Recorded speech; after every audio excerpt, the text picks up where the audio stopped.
Somebody believes that your idea is good enough to pay for it. That is your proof point to know that you actually have a valuable idea.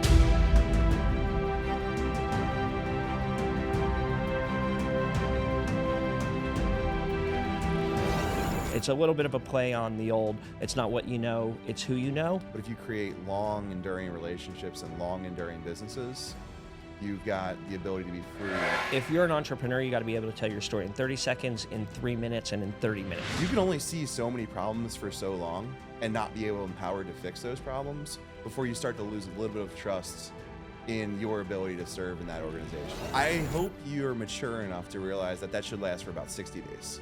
But I promise you, you go back to your local community, the first 3 people you should reach out to are former veterans that are going to help you find your first job.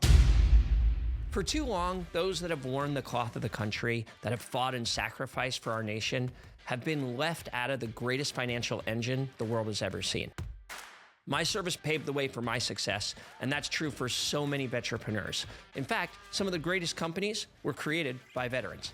I'm your host, Kaj Larsen, and in each episode, we'll bring you the stories and the wisdom of those who have gone from boots on the ground to successful careers, from military to wealth, and how they've done it, so you can apply those insights to your own mission and life.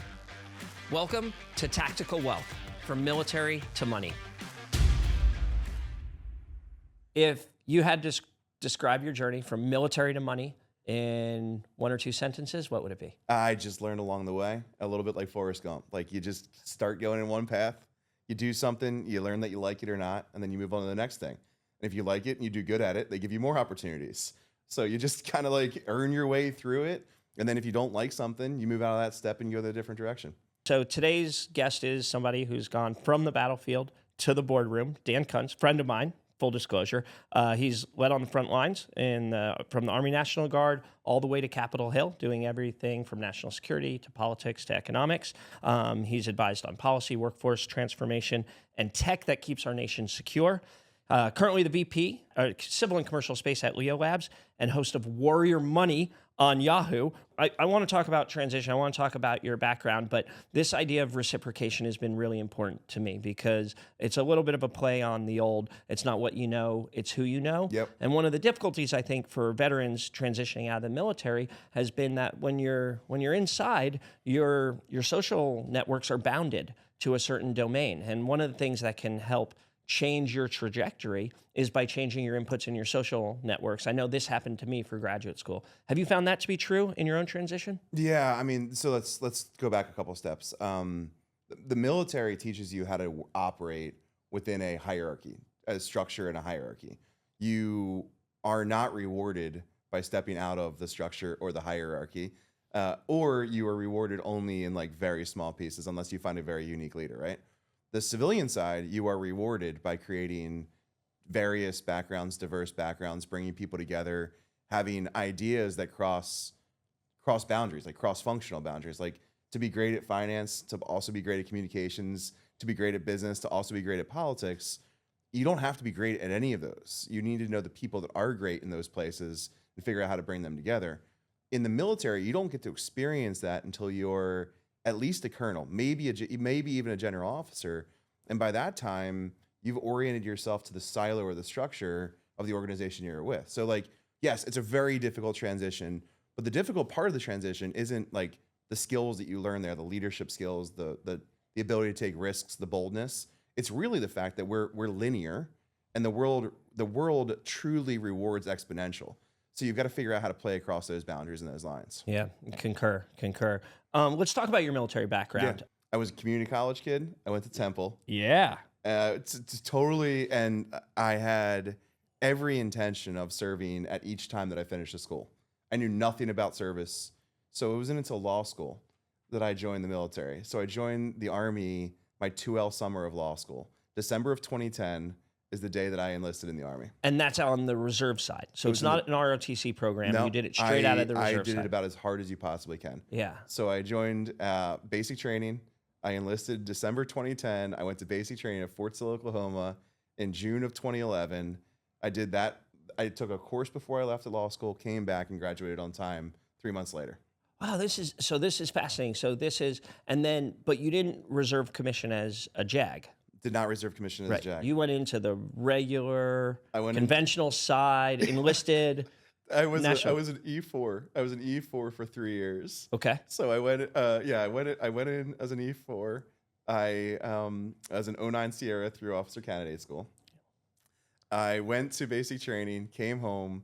Then the following summertime, I went through the OCS program for 18 months through the state commissioning source. And then I got my federal recognition, and then I went to Fort Benning, actually it's Fort Benning still, to do armor school as I was going through working in the civilian side. Yeah. It's wild. It was it's like, if I could have figured out, I knew nothing about the military when I joined. If I could have figured out a harder way to do it, I would love to have known the harder way, because I don't think it exists. I was going to say, this is the most, well, besides my own, probably the most nonlinear path I've heard to service. It was the most nonlinear path that you could conceive, and I wouldn't have traded that nonlinear path for any of the linear paths that I would have gone down. Okay, what as a second year in law school, what compelled you to join? I had always wanted to serve. Well, not always. I was 15 when 9/11 happened, and I distinctly remember the reactions that day. Like, I remember a whole bunch of different. And you're reactions. from Philly, right? So Outside you're of Philadelphia. close. Yeah, you're close by. Outside of Philadelphia. I've got a picture of one of my best childhood friends and I, like, out front of the World Trade Center. It was like a couple years before that happened. So, like, yeah, this was part of our lives. And I remember sitting in the classroom, and I had a 10th grade history teacher that's like, Kunze, like, I see you got anger in your eyes, like, chill. And I had this, like, this feel like there's a lot of people were afraid. I get that. I really felt compelled that I needed to go do something, like, in that moment. It wasn't like out of necessarily revenge, but it was more like, hey, how do I take care of my people? How do I make sure that we're good, and how do we make sure we do that? That was when I was 15. And then every milestone that I went through, so graduated from high school, went to college, and I thought after college I was going to join the Navy on a commission. I had that path gone, and then I got into law school. So I went to law school, and I'm like, you know what, but I couldn't continue to push it off any further. Yeah. Like, so that was an inflection point for you. At that point, you were going in some form, some capacity. I couldn't push it off any further. If I wasn't going to do it then, I wasn't going to do it in the first place, and I would have severely regretted not doing it. I got an opportunity to join, and it fit my life, or I fit it into my life. I'm not really sure which way it worked, and it was a great opportunity, a great experience for me. And you migrated around. You had a variety of jobs within the Army. What you can tell me about them? I was started as an armor officer, so I did. I was the platoon leader of a mobile gun system striker unit. I was part of the Cav. Like, I went and did that as a platoon leader. Yeah. And then my civilian side, because the reserves and guard are such an unbelievable organization, and they've become so unbelievable over the last, like, 20 years, because, like, the global war on terror required guard and reserves to do a lot, right? And so, because I was doing that, I actually, in my civilian life, had this unbelievable opportunity to work for 3 or 4 of the Fortune 500 technology companies. So as I was doing that, I was working with chief information officers, chief security officers, like all these chief executive officers.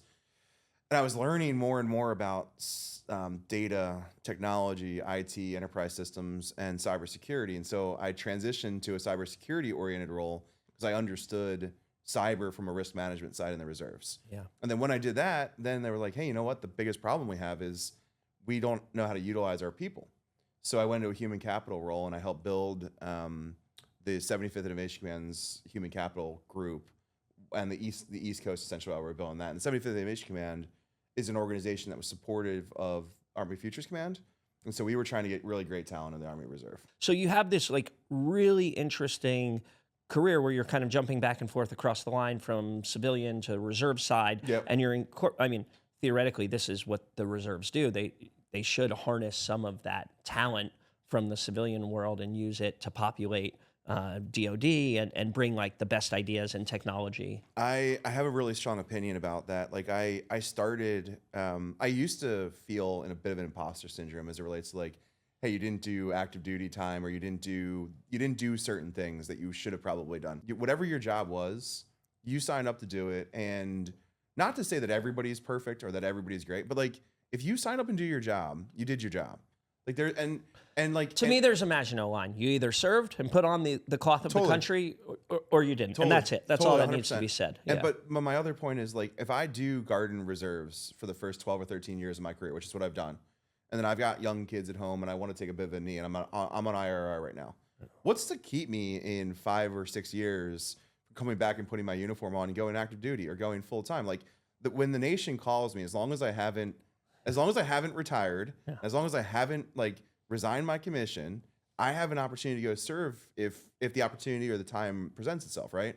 So if at the end of my career I do my active duty time or do the things that I need to do, who's to say that that's not the right path? Like, I've accumulated an incredible amount of civilian experience that will get applied to enterprise problem. Maybe it wasn't up front. Maybe my experience wasn't right at the time. So at the end, that's when I should go back and do it. Yeah, check. What's the one thing that sucked about the Army? I mean, I pick one thing that sucked about the Army. So I'm gonna say two things that suck. You're like, how long do we have for this podcast? So all the things that you think would suck, like the sleeping outside, the taking shitty shaves when it's like cold out, like all of those things, I look back and I loved. Like, actually, like I look back fondly on everything that sucked about the Army, right? Yeah. The thing that I grew to hate, I grew to hate the lack of entrepreneurship that was in the organization itself, right? Like, I saw so many problems that could get solved and would have made people's lives better and then more prone to serving, but we were not empowered to solve those problems.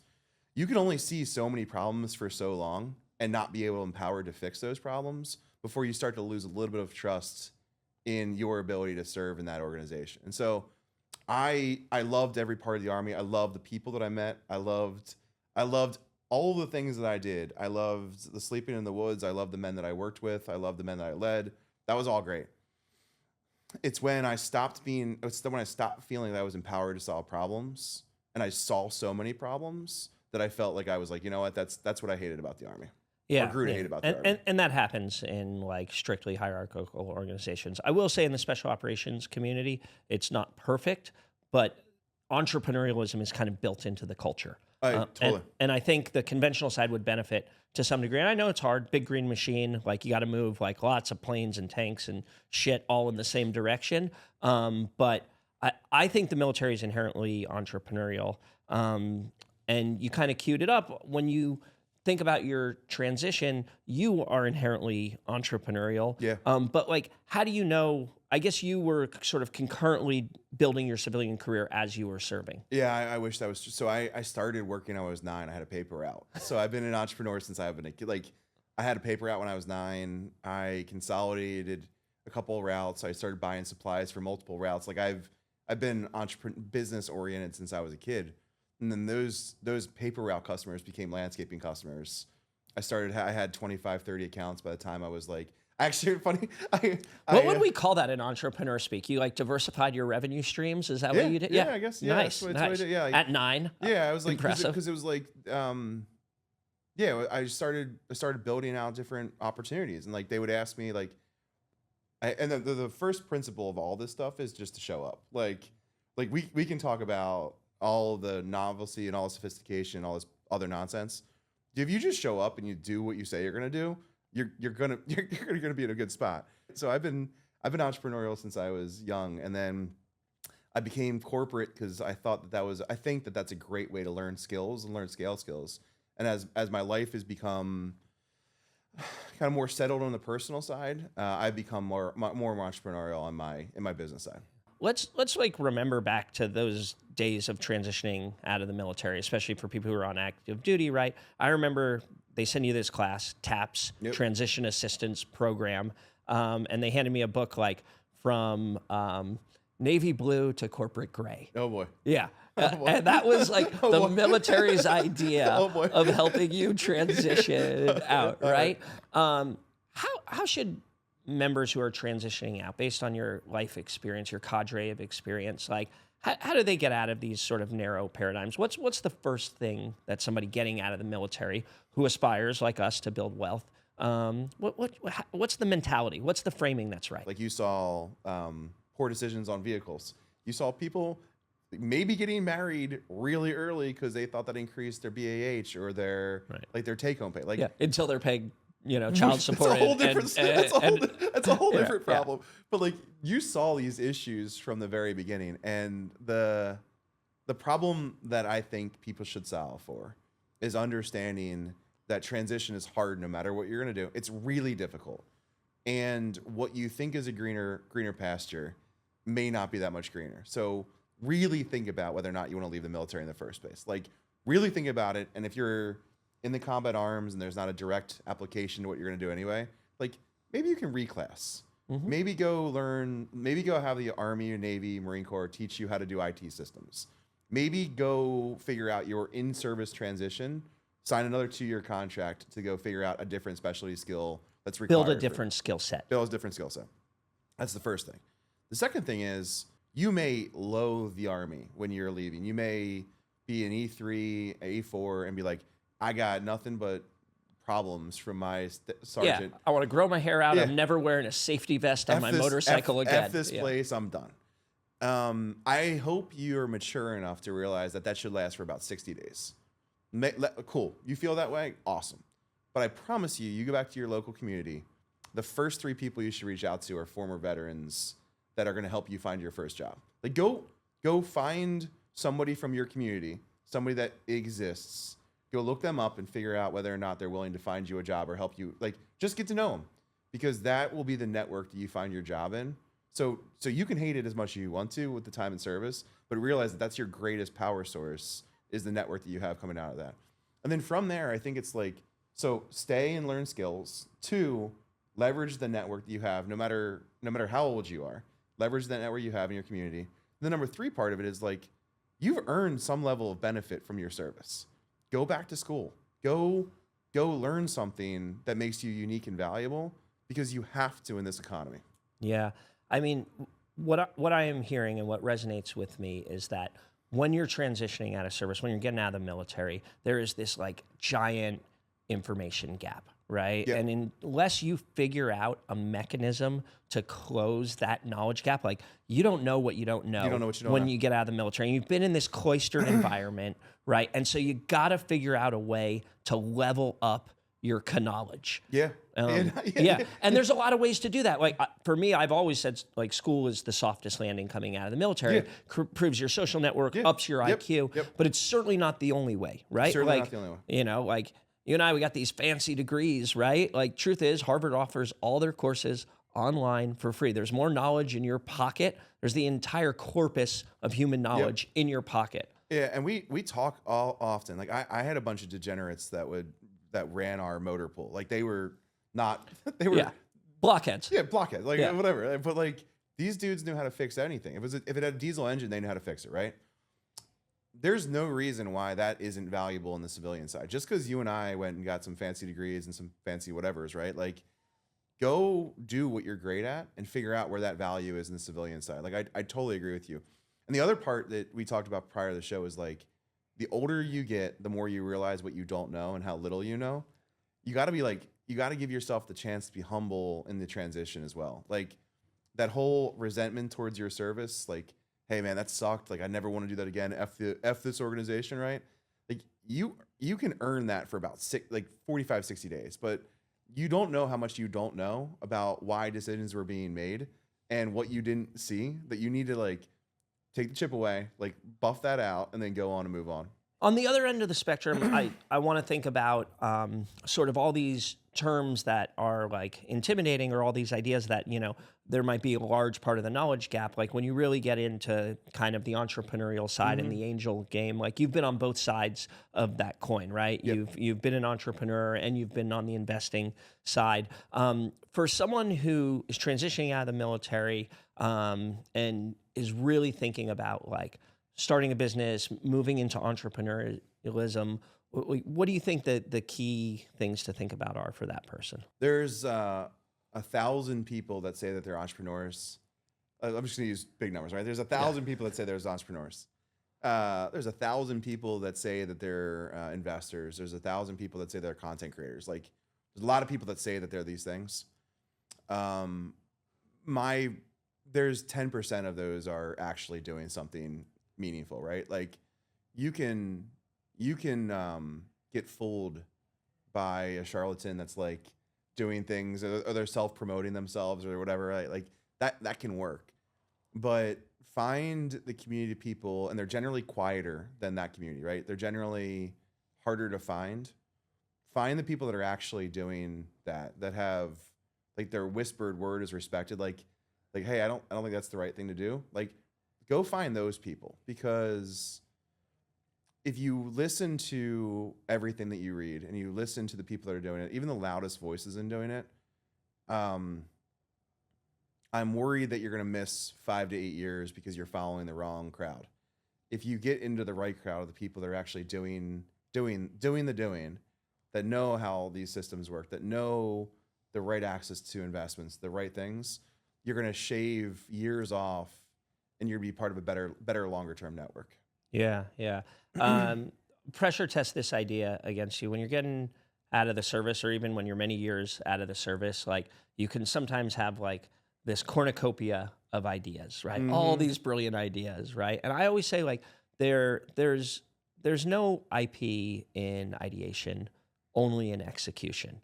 Like, you got to go out and do it. And the truth is, like, likely your idea is not unique. The delta between is the execution. Yep. And how you're going to grind it out and do it. Yeah, I have an expression that I use with everybody that I work with. You got to stay in the money.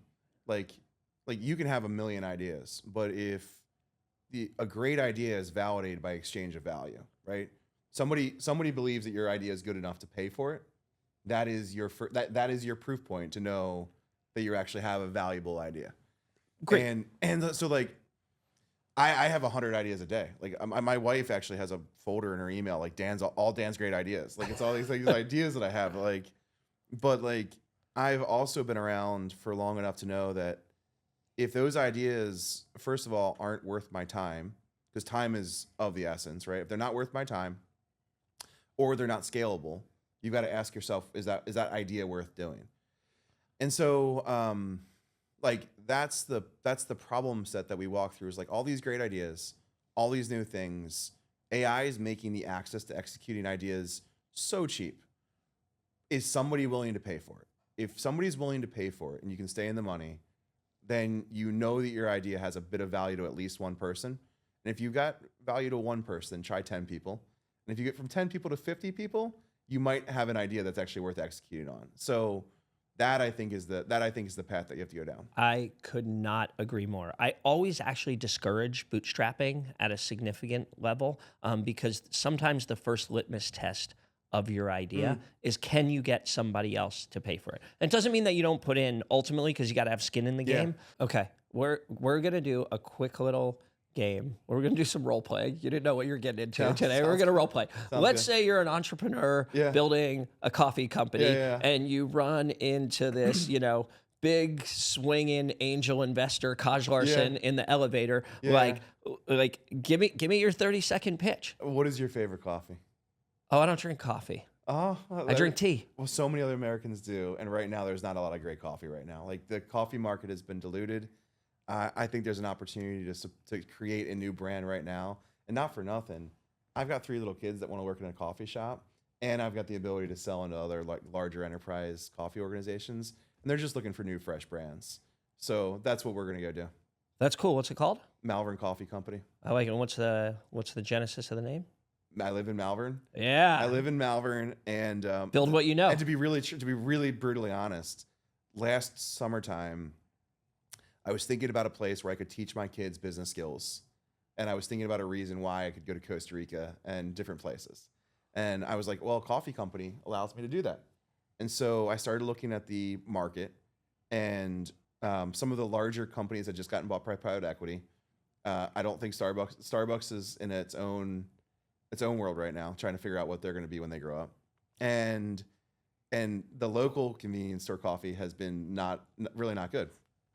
And so I believe that everybody loves hyper local. I believe people love where they live. They want to love where they live and be connected to it. And so I was like, all right, so my kids can learn how to be a part of a business.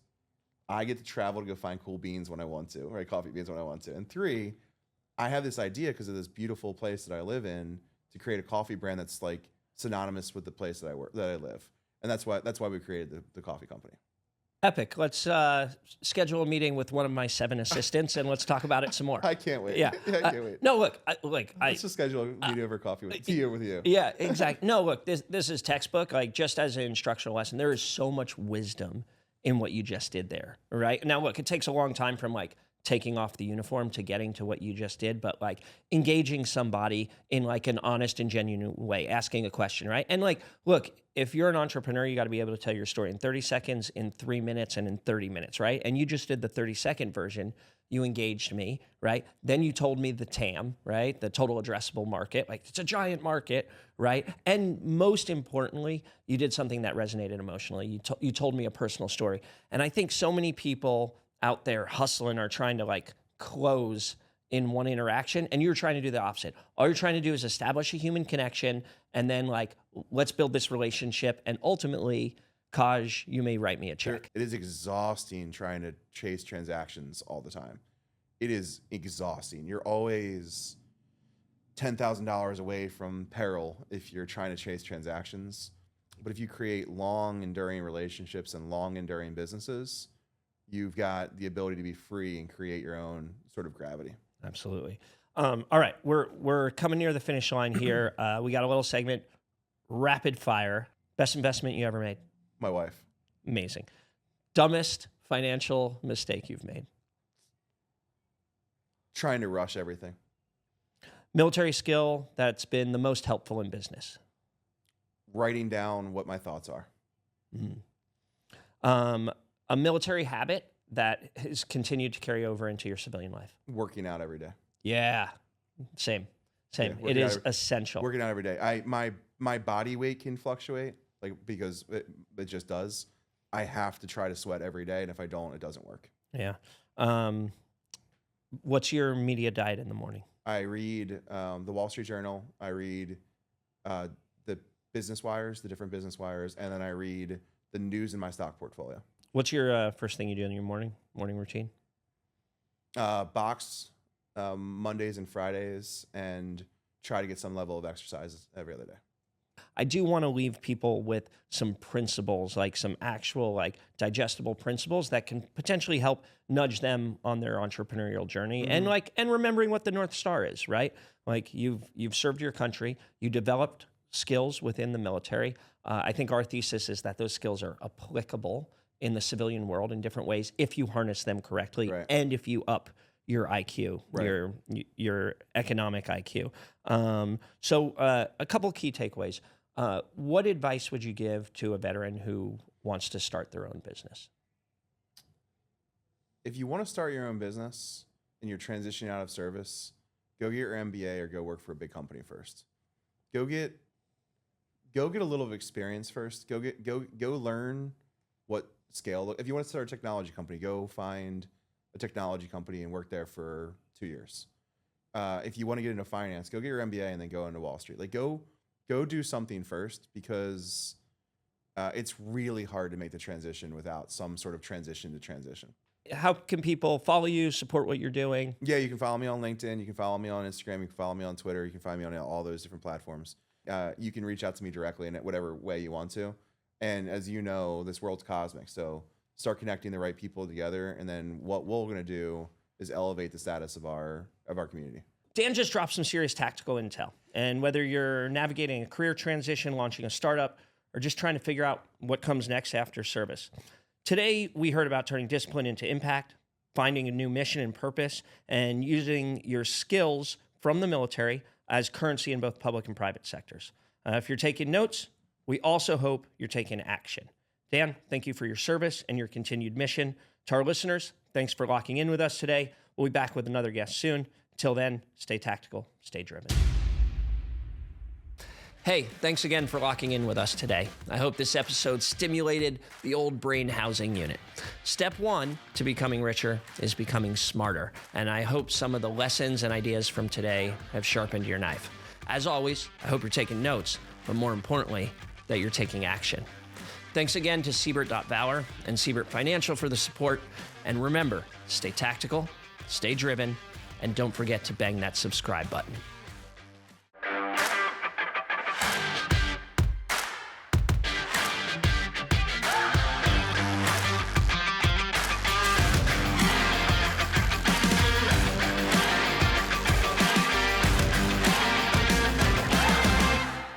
Tactical Wealth is a Gebbia media production, brought to you by Siebert.Valor, a military-focused initiative from Siebert Financial. The Tactical Wealth podcast is for informational and entertainment purposes only. The views expressed by guests are their own and do not necessarily reflect those of Siebert Financial. This podcast does not constitute investment advice, an offer to sell, or a solicitation to buy any securities. Past performance is not indicative of future results. Listeners should consult a qualified financial professional before making any investment decisions.